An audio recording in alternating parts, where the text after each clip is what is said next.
నిగమ నిగమాత వర్ణిత మనోకర రూప నగరాజధరుడ శ్రీనారాయణ నారాయణ శ్రీమన్నారాయణ నారాయణ శ్రీనారాయణ.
నారాయణ నామం గానం చేసుకుంటూ నారద మహర్షి నేరుగా దేవేంద్రుడి వద్దకు వచ్చాడు. అయ్యా దేవేంద్ర, పాతాళ లోకంలో బలినగరంలో ఒంటరిగా ఉన్నది బృందాదేవి. జలంధరుడి యొక్క భార్య ఒంటరిగా ఉన్నదయ్యా అన్నారట. ఏడ్చాలే, వాడి గొడవ నాకెందుకు స్వామి, ఎందుకు ఇలా చెప్తున్నారు మీరు, వాడి గొడవ నాకెందుకులే అన్నారట. అలా కాదు, అప్పుడప్పుడు పరస్త్రీ వ్యామోహంతో ప్రవర్తిస్తూ ఉంటావు కదా, అందుకని చెప్పానయ్యా, నీవు బృందాదేవి ఎక్కడ ఒంటరిగా ఉన్నది పాతాళ లోకంలో అని విషయం చెప్పాడు. ఇక నాకు చాలా పని ఉంది అని చెప్పి నారద మహర్షి వెళ్ళిపోన్నాడు. ఇక్కడ ఆలోచిస్తూ ఉన్నాడు దేవేంద్రుడు, ఒంటరిగా ఉన్నది పాతాళ లోకంలో, ఎలాగైనా సరే మనం కైవసం చేసుకోవాలి అనేటువంటి ఆలోచన కలిగింది. నేరుగా పాతాళ లోకానికి వచ్చాడు. అతల విత్తల సుతల కళాతల రసాతల మహాతల పాతాళ లోకంలో ఉన్నటువంటి బలినగరానికి వచ్చాడు. అక్కడ పొగ నుండి మేల్కొని ఆ యొక్క బృందాదేవి తన భర్త చిత్రపటాన్ని ఏర్పాటు చేసుకొని పూజ చేసుకున్నాడట మల్లెపూలతో. చూచాడు దేవేంద్రుడు వచ్చి. వల్లక విడిచిన మగనికి మల్లెలతో పూజయ, వల్లక విడిచిన మగనికి మల్లెలతో పూజయ, పల్లకి ఊరే కుక్కం పారాని వెంటనే, వల్లక విడిచిన మగనికి మల్లెలతో పూజయ.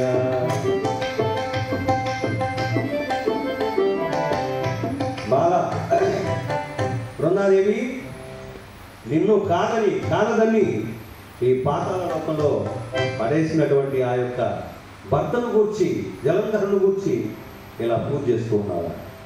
వల్లక విడిచిన మగడు, ఇష్టం లేని మగడు, ఆ విధంగా విసిరి పారేసినాడు ఆ మగడు.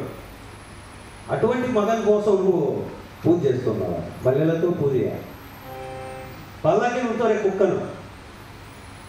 కుక్కతో సమానంగా పోల్చాడు జలంధరుడు. కుక్కను పల్లకి మీద కూర్చుంటే కూర్చొని పెట్టి ఏమవుతుంది? ఆ విధంగా దాని చేష్టలు బాగు కదా. అందుకని కుక్కతో పోల్చాడు అక్కడ. అయినా ఆ తల్లి మనస్సు నిగ్రహం చేసుకొని వింటూ ఉన్నది. అయితే బలత్కరించడానికి ప్రయత్నం చేస్తూ ఉన్నాడు. నన్ను చూడు, నా ఐశ్వర్యం చూడు, నీవు కనుక నన్ను వివాహం చేసుకున్నావంటే నా యొక్క స్వర్గపట్టణానికి నిన్ను పట్టమహిషం చేస్తా. రా బృందాదేవి, ఒంటరిగా ఉన్నావు, ఎవరు లేరు అని బలత్కరించబోయేటువంటి సమయంలో ఆ తల్లి శ్యామలాదేవిని ప్రార్థన చేసిందట. ఎవరు లేదు. మగడు పరిచయచే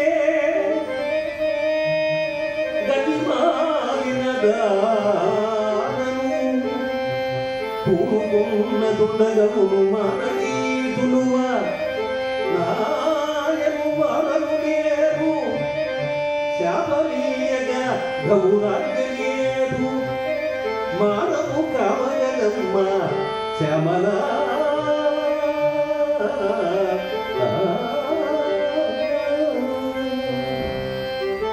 మగడు పరిచయించే గతి మారిన దానం, పూనుకున్న దుండగమును మాననీతులు నాయము వానలు లేరు. ఎవరు నా తల్లి? నాకు నీవు తప్ప ఎవరు నాకు దిక్కులేదు. ఈ దుర్మార్గుని యొక్క పీడ నుండి నన్ను రక్షించు తల్లి, కాపాడు తల్లి అని ప్రార్థన చేసుకున్నాను.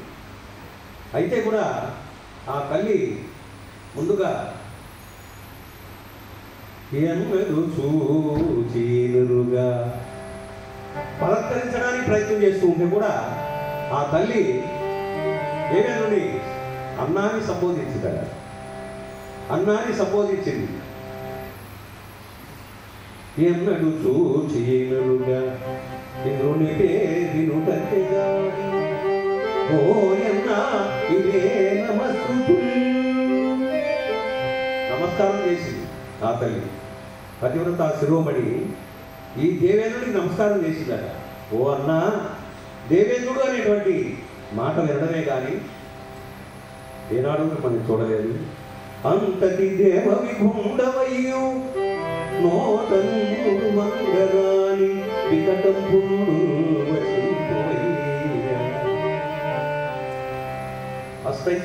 అష్టైశ్వర్య భోగభాగ్యాలు అనిపించేటువంటి వాడు నీవు. ఎక్కడ? స్వర్గలోకంలో. ఆ స్వర్గాధిపత్యాన్ని వహించినటువంటి వాడవు ఇటువంటి పరుషాలు మాట్లాడుతున్నావా? ఇది న్యాయం కాదన్నయ్యా. వచ్చిన దాన్ని వెళ్ళిపో.